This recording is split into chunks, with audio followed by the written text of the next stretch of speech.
Hello again, my wonderful fellow General Hospital watchers.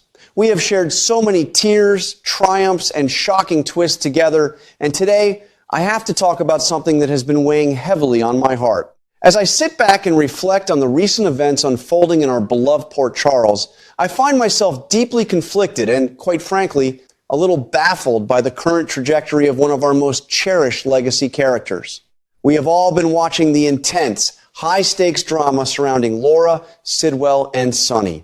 Now, as longtime fans of General Hospital, we completely understand why Laura is standing her ground and fighting back against a monster like Sidwell. The man is a ruthless, calculating villain who has brought an unprecedented level of terror into her life. He is actively threatening the people she loves most in this world, specifically her dear husband Kevin and her precious grandson Ace. Any grandmother, any wife, and certainly any woman with the formidable strength of Laura would rise up to protect her family from such a menacing threat. It is entirely within her character to fiercely oppose a man who seeks to destroy her peaceful existence.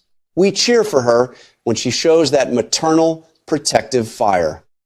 However, what I find incredibly difficult to digest, and what I know many of you who have watched this show for decades are also struggling with, is the baffling reality of Laura suddenly becoming a defender and ally of Sonny in this dangerous game. We recently witnessed that incredibly tense scene at the coffee warehouse, a setting that has always served as the dark heart of Sonny's criminal empire. Lucas, bless his brave heart, took an enormous risk by breaking into Sidwell's safe at Windermere to retrieve the blackmail photos and negatives that were being used against Laura and Sonny. When Lucas delivered that evidence, we saw Sonny immediately destroy it, burning the proof of the gun that had Laura's DNA on it. In that moment, Sonny made his intentions crystal clear. He wanted to eliminate Sidwell permanently. He wanted to use the lethal, violent methods he has employed for decades. And what did Laura do? She stood there and insisted that they could not resort to murder, demanding that they take Sidwell down through proper legal channels. On the surface, this sounds like the moral, upright mayor of Port Charles. We know. But when you look deeper, the glaring hypocrisy of her position is almost blinding. How can Laura, a woman who has spent her entire life suffering at the hands of organized crime, stand shoulder to shoulder with the most notorious mob boss in Port Charles and pretend she is somehow upholding the law? It forces us to ask a very uncomfortable question. Why is Laura defending Sonny? Why is she treating him like a necessary evil or a misguided friend, when he is, by his own admission, a ruthless criminal? Sonny has never shied away from his identity. In fact, he constantly wants us and everyone in Port Charles to believe that he is far worse than a man like Sidwell. Sonny prides himself on being the ultimate bad guy, the most dangerous man in the room, the untouchable kingpin who operates entirely outside the bounds of human decency and the law. He is the quintessential mobster. If we are supposed to believe Sonny's own narrative about his lethal power and his dark soul, then it becomes absolutely incomprehensible that Laura would ever align herself with him, let alone defend him or rely on his protection. To understand why this is so deeply frustrating, we have to take a journey back through time and look at the history we have all lived through alongside this iconic character. If you were watching General Hospital back in the glorious, unforgettable summers of the 1980s, you know exactly what I am talking about. You remember the absolute phenomenon of Luke and Laura. They were not just characters on a soap opera, they were a cultural obsession. And what was the defining narrative of their legendary romance? They were constantly, desperately on the run. They were fleeing for their lives, looking over their shoulders at every turn, never able to rest or build a normal life.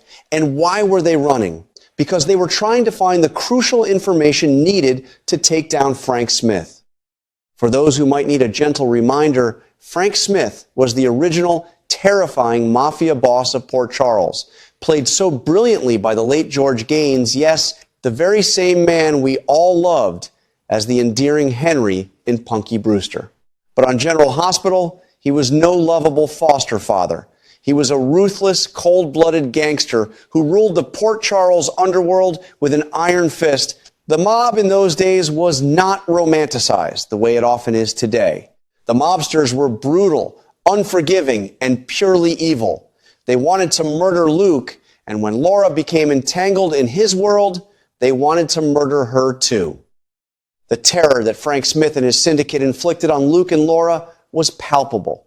We watched them sacrifice their youth, their freedom, and their peace of mind because the mafia was a relentless, deadly force that destroyed everything in its path.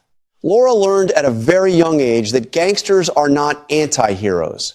They are destroyers of families. She fought against the mob with every ounce of her being, surviving only by the skin of her teeth. That history is permanently etched into the foundation of who Laura is. Then we move forward to the 1990s.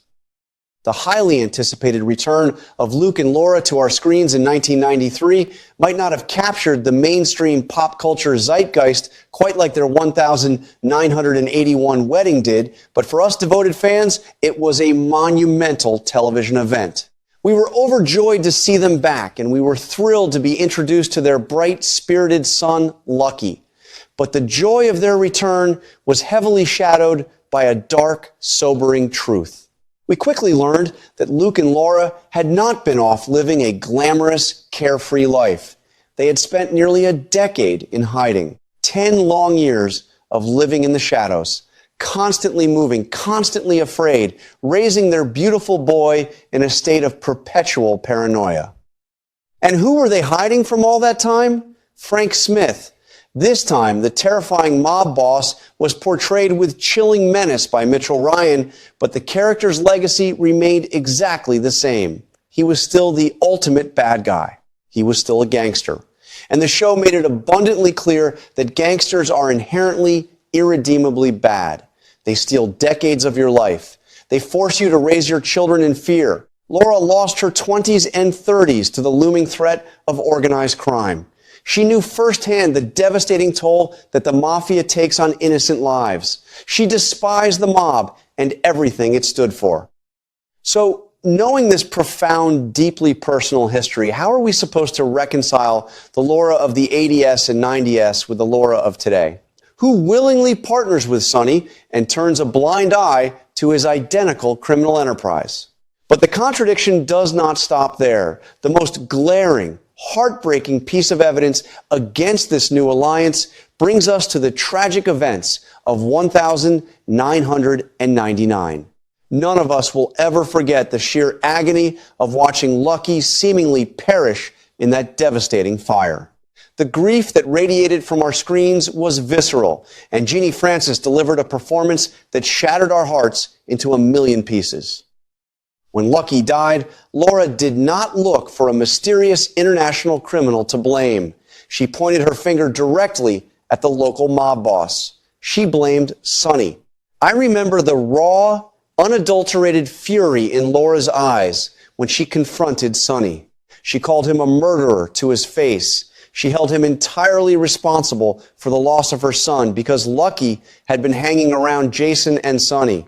Laura knew that proximity to the mob equals death. She knew that Sonny's lifestyle, his business, and the violence that naturally gravitates toward him were a toxic poison that infected anyone who got too close.